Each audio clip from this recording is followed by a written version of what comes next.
Chapter 24, President Kennedy and President Johnson, the 1960s. The election of 1960 was between Republican candidate Richard Nixon and Democratic candidate John F. Kennedy. They used TV ads, and for the first time they had a televised presidential debate with a commentator.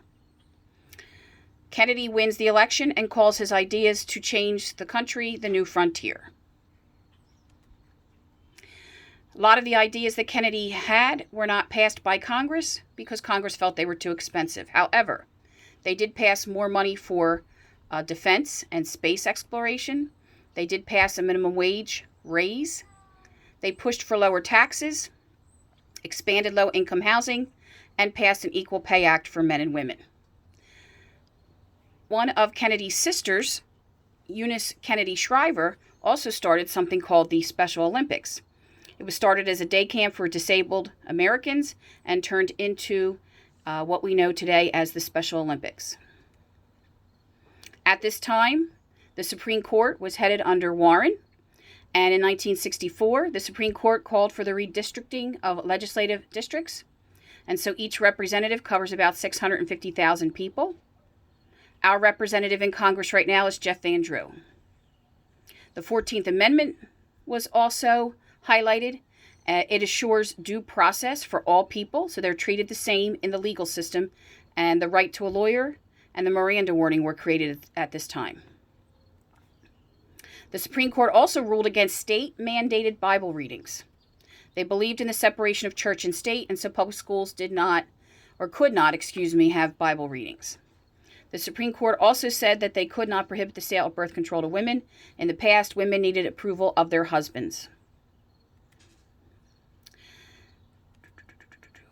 So the goal for JFK while he was president, remember we're still involved in the Cold War from Chapter 22 with the Soviet Union, was to contain communism and not to let it spread.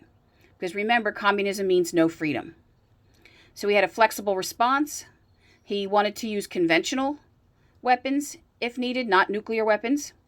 He wanted to make sure Latin American countries had the aid they needed, and so he started the Alliance for Progress. And he also started the Peace Corps. The Peace Corps is where volunteers would work in poor countries for a couple of years and help create housing, water systems, and education systems. Also, space was a big deal. Remember, Russia had the first satellite in space, Sputnik. And so JFK advocated to use deficit spending to raise money for NASA. And Congress did approve more spending on defense and space. In 1962, John Glenn becomes the first American to orbit the Earth. And in 1969, the Americans are the first to land a man on the moon. Michael Collins, Buzz Aldrin, and Neil Armstrong are the astronauts involved. The Apollo 11 mission, Michael Collins was the driver of the space shuttle. Buzz Aldrin was the driver of the lunar module. That's the small vehicle that would then go to the moon. And Neil Armstrong was the first to step onto the moon. During this time, we're still involved in a Cold War. Cuba, if you remember from Chapter 14, we helped them gain their independence. Unfortunately, we kind of exploited some of the factories, especially the sugarcane factories. And not everyone in Cuba was happy with the United States, including Fidel Castro. Fidel Castro overthrows the current Cuban government in 1959, and he tries to throw the United States out of the sugarcane plantation factories. We tried to get rid of Fidel Castro by landing some Cuban exiles at the Bay of Pigs, which is a place in Cuba. But we don't really send them any air support, and they are not able to overthrow Castro, and the mission fails. And ever since then, Castro hated us until his death I think he died a few years ago. I'm going to say about 5 years ago.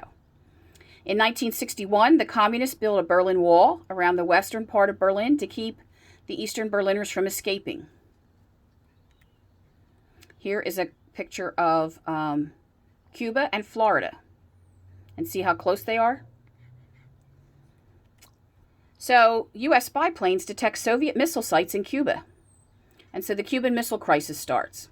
And Kennedy orders a naval blockade of Cuba so the Soviet Union cannot send the missile heads and complete their mission.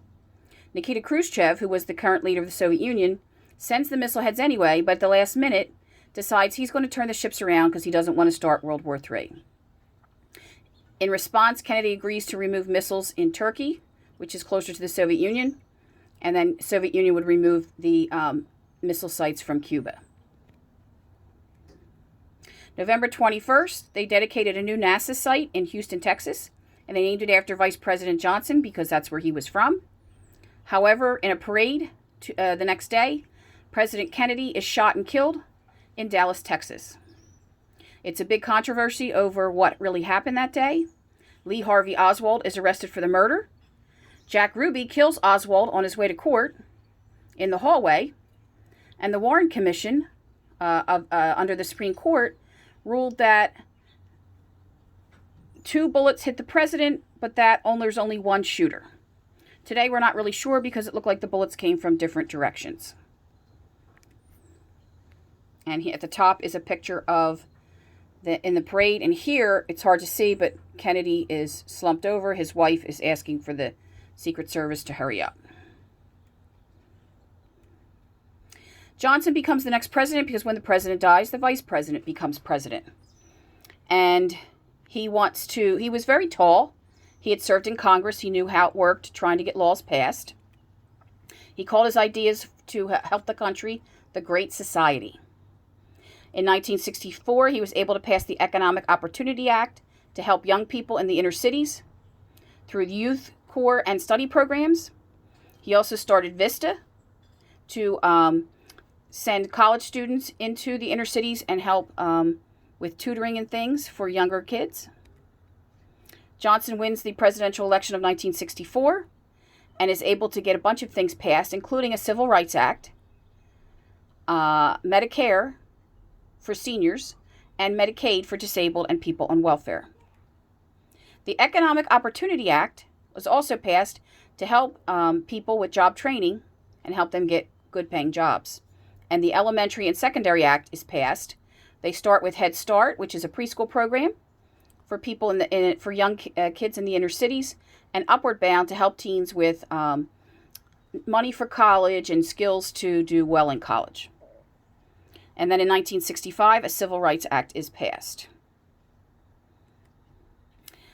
They created a new department called the Housing and Urban Development, and Robert Weaver is the first secretary appointed, and he is the first African American to be chosen as a cabinet member.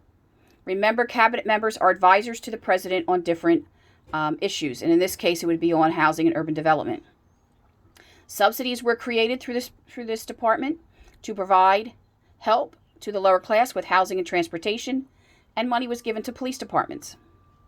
At this time, the Immigration Act of 1965 was also passed, allowing Europeans,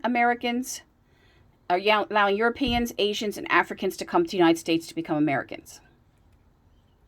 And so the 1960s is going to be a time of turmoil, as you'll see in the next 2 chapters, but this chapter was just an introduction of the 2 presidents.